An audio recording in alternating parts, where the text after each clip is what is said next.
तीन दरवाजे है ने मस्जिद को बाहर दरवाज़ा गुजर के आए हो ना। शाह सादी फरमाते ने बंदे ऐसा दरवाज़ा बन जा कि जिदे विचों हमेशा खैर ही दाखिल होवे। ऐसा दरवाज़ा बन जा जिदे विचों हमेशा की खैर ही दाखिल होए। फरमाते ने जे तू ऐसा दरवाज़ा नहीं ना बन सकता, जे तू इन्ने जोगा नहीं दरवाज़ा नहीं बन सकता तो फिर एक खिड़की बन जा जिदे विच रोशनी आती रहे। छोटी गल नहीं। या दरवाज़ा बन जिदे विच खैर दाखिल होवे। जे दरवाज़ा नहीं बन सकता एक खिड़की बन जा जिदे विच रोशनी आती रहे। फरमाते ने अगर खिड़की भी नहीं बन सकता तो इन्ने जोगा भी नहीं, एक दीवार बन जा जिदे नाल टेक ला के लोग सहारा लै लैन।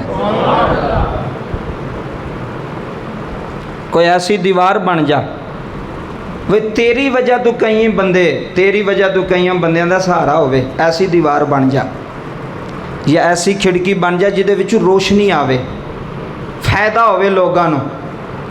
लोगां नूं की होवे? फायदा।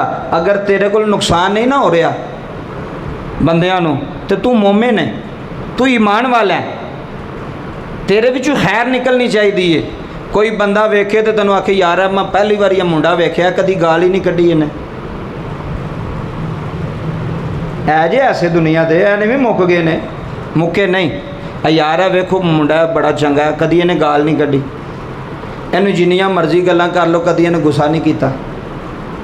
बंदे थोड़े ने, कोई लखां च दो चार ने। ऐसा बंदा यार कदी इन्हें चुगली नहीं लाई किसी की, कदी इन्हें शिकायत नहीं लाई किसी की, कदी इन्हें किसी का बुरा नहीं सोचिया। है वो चीज़ है कि तेरे अंदरों खैर खैर निकले, रोशनी निकले तेरे विचों।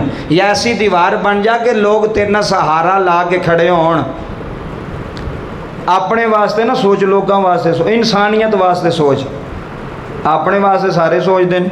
मैं भी आखांगा मेरा पुत्र है 18 साल का ना हो तो को करोला हो नवी खलोती, मेरा पुत्र को नवी गड्डी खलोती हो, मेरे घर में यह भी चीज़ हो, यह भी चीज़ हर बंदा करता है। ये अपने वास्ते करते पे, अपनी औलाद वास्ते कर, लोगों वास्ते की करते पे हो, इंसानियत वास्ते की करते पे हो, माड़िया बच्चों वास्ते की करते पे हो, और जिन्हों का प्यो सिर ते कोई नहीं उन्होंने वास्ते की किया जे। असल तो यह सी काम, मिशन तो यह सी करने वाला कि गरीबों का सहारा बनना, यतीमां का सहारा बनना, बेसहारियां का सहारा बनना। ऐसे लोग और जेड़े बंदे कसम खुदा दी इस रस्ते ते चल पैंदे ने ना जी, अल्लाह दी मखलूक नाल मुहब्बत करते हैं, अल्लाह उन्होंने कमी नहीं आउण दिंदा। अल्लाह उन्होंने कमी आउण दिंदा जे, रब नहीं उन्होंने कमी। जिन्हां दी जेब चों खर्च होंदा रहे, लोगों ते लगदा रहे पैसा, अल्लाह उन्होंने देंदा रहिंदा। अल्लाह पाक दी पाक बारगाह दे अंदर दुआ गोवां, अल्लाह पाक जिहड़ियां बातां कीतियां सानू सारिआं नूं अमल दी तौफीक अता फरमाए। मुहर्रमुल हराम दा ये आखिरी जुम्मतुल मुबारक है। अल्लाह पाक तुहाडा साडा सारिआं दा आना मिल बैठना अपनी पाक बुलंद बारगाह दे अंदर